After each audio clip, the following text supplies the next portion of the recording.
Bonjour, aujourd'hui je vais vous parler du château de Mayenne qui se trouve dans le département du même nom.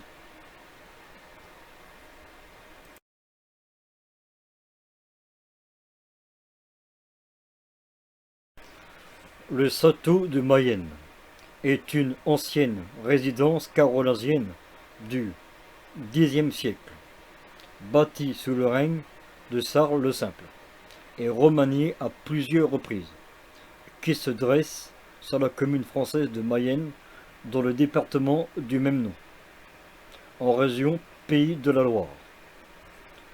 Palais carolingien à l'origine, il est remanié plusieurs fois au cours du Moyen Âge, avant de devenir une prison au XVIIIe siècle. Le château sera finalement racheté par la ville de Mayenne en 1936, lors d'importants travaux d'aménagement réalisés en 1993. Des vestiges carolingiens sont mis au jour. Cette découverte du bâtiment civil ou militaire carolingien conserve est extrêmement rare. Le site est déclaré site archéologique d'intérêt national et d'importantes fouilles sont menées avant que le château ne devienne un musée. Le château fait l'objet d'une inscription au titre des monuments historiques par arrêté le 19 novembre 1927.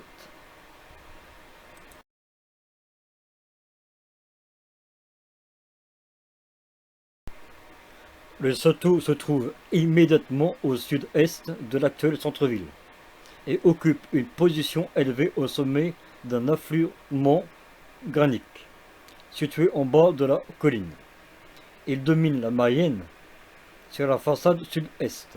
L'éperon est longé au nord par le ruisseau Danube, qui alimentait les duves et qui est maintenant souterraine et canalisée. Situé sur les marches de Bretagne, et comme le château de Laval, il est chargé de défendre le Maine face à la Bretagne, l'Anjou et à la Normandie. Il fait ainsi face au château breton de Fougères. Les frontières avec la Basse-Normandie et la Bretagne n'étant qu'à 18 km au nord et 33 km à l'ouest. La position marginale de la ville a depuis longtemps contribué à son importance stratégique.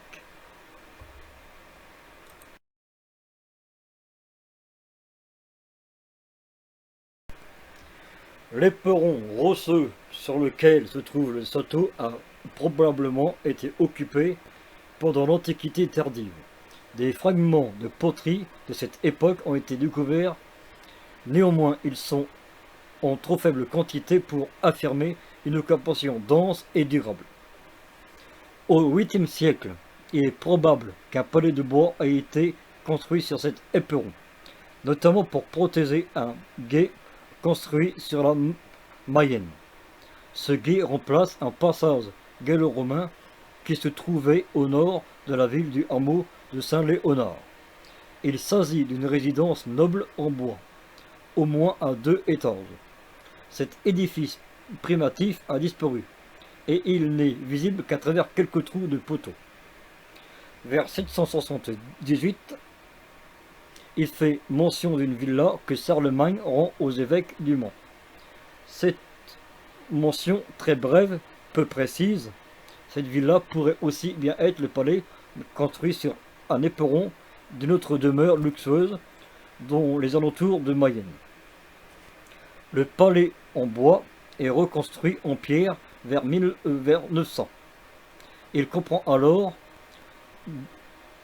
de logis rectangulaires à 2 étages, avec une grande salle haute, une tourelle d'escalier, une tour carrée. Cette tour réutilise de grosses pierres provenant de la forteresse romaine du Zublin, abandonnée depuis le 5e siècle. Anne Bocquet et Isaac Norveau l'interprètent comme un symbole de transfert de pouvoir. Peu après, les remparts sont aussi refaits en pierre. La reconstruction du château a lieu après les attaques bretonnes contre le Maine entre 840 et 870. Les Marseillais de Bretagne sont alors contrôlés par Charles le Fauve, qui donne probablement le château au premier comte du Maine.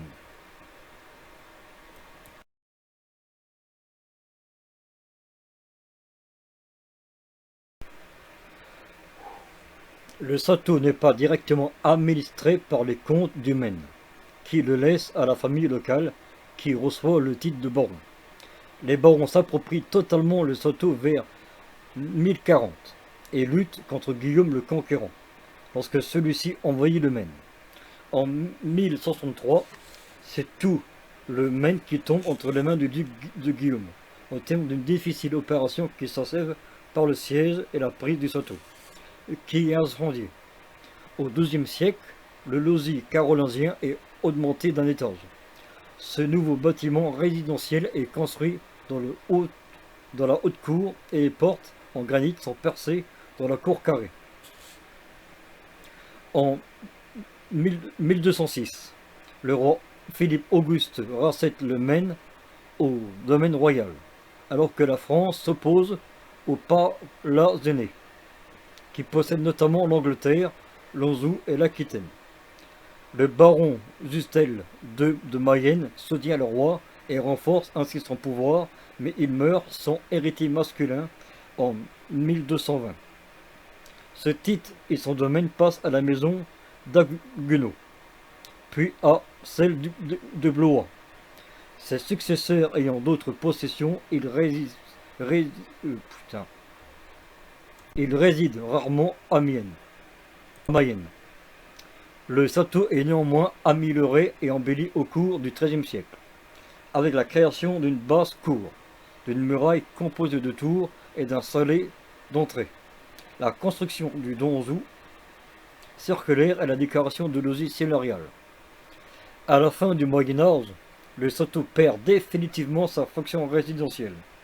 Il conserve cependant un intérêt stratégique, une force et un cellier construits dans la haute cour. Pendant la guerre de 100 ans, les Anglais occupent le château à 2 reprises. Une première fois entre 1361 à 1364, puis de 1424 à 1448.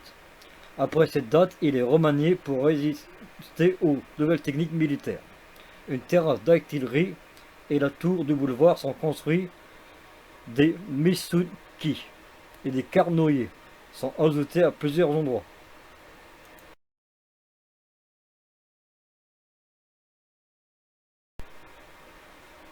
À la fin du XVe siècle, le château et la ville de Mayenne passent à la maison de Lorraine.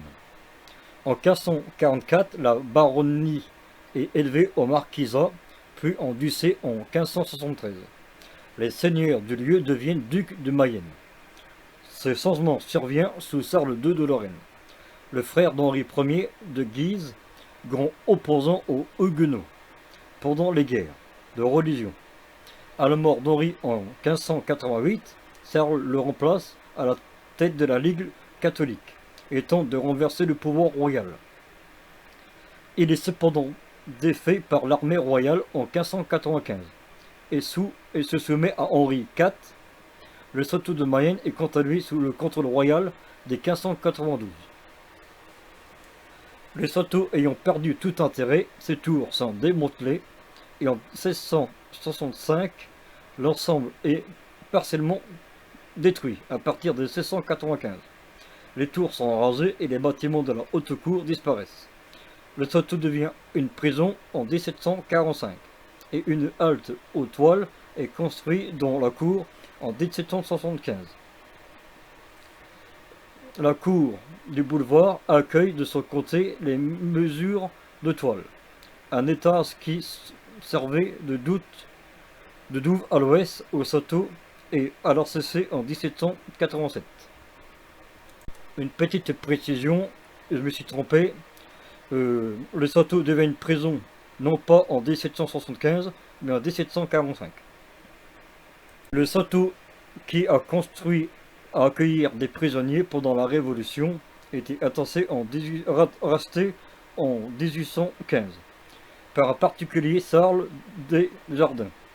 Celui-ci revend la halte aux toiles, la tour du boulevard et quelques bâtiments de la ville de Mayenne, et la prison au Conseil général de Mayenne en 1824.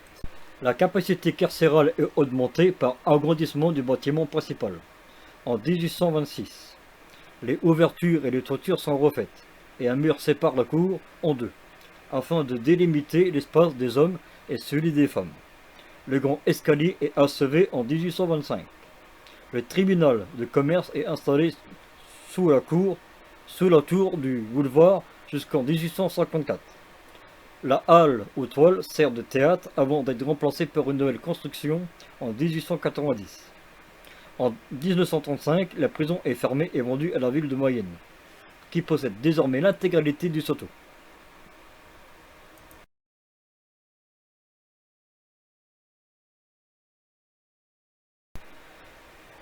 Jusqu'en 1993, on supposait que le château de Mayenne a été fondé au XIe siècle, époque où ont eu lieu le développement des seigneuries et qui vignettent, notamment les châteaux de Laval et du château Gontier. Les travaux intérieurs effectués en juin 1993 sous le contrôle de Jacques-Henri Buffet, architecte des bâtiments de France, font apparaître des arcades en briques cassées sous les enduits. Ce mode de construction est inconnu au XIe siècle, dans la région. Les premiers sondages archéologiques révèlent la possibilité d'une date plus ancienne, à savoir l'époque carolingienne, entre le 8e siècle et le 10e siècle. Si il existe de nombreux restes d'églises carolingiennes en Europe, les bâtiments civils ou militaires conservés de cette époque sont extrêmement rares. Le château de Mayenne, qui a conservé 3 niveaux érigés à cette époque, lui vaut d'être décrété site d'intérêt national.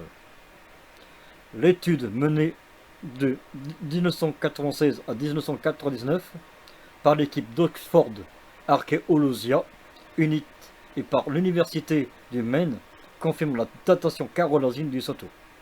En effet, le plus ancien bâtiment de pierre a été élevé vers l'an 900. En 2000, la ville adopte un projet de mise en valeur des architectures carolingiennes découvertes dans le château. Ce projet inclut la renaissance du musée, consacré à l'histoire de la Mayenne, qui accueille une antenne du musée archéologique départemental. De cette découverte naît l'idée de créer un espace muséographique, consacré aux collections du Moyen Âge et qui ouvrira au cours du deuxième semestre 2008. Le musée est intégré au pays d'art de l'histoire des sites Zublin, Évron, Sainte-Suzanne et Isols.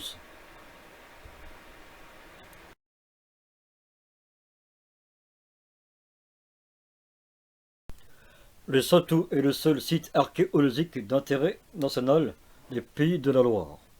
Le château de Mayenne fait l'objet d'une étude menée depuis 1996 sur les maçonneries en élévation, érigées pour affirmer le pouvoir carolingien face aux Bretons et aux Normands.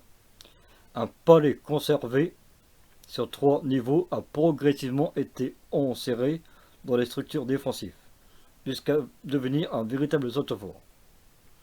Dès le XIIIe siècle est attestée au pied du château la présence de moulins sur la Mayenne. Ils sont détruits à la fin du XIXe siècle, au moment des travaux de canalisation de la Mayenne.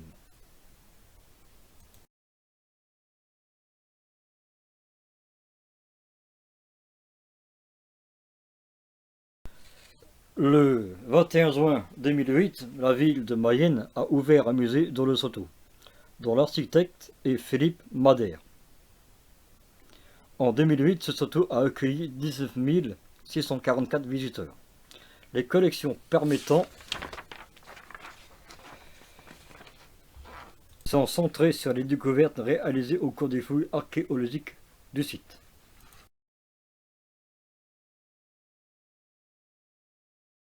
Merci d'avoir regardé la vidéo, à bientôt.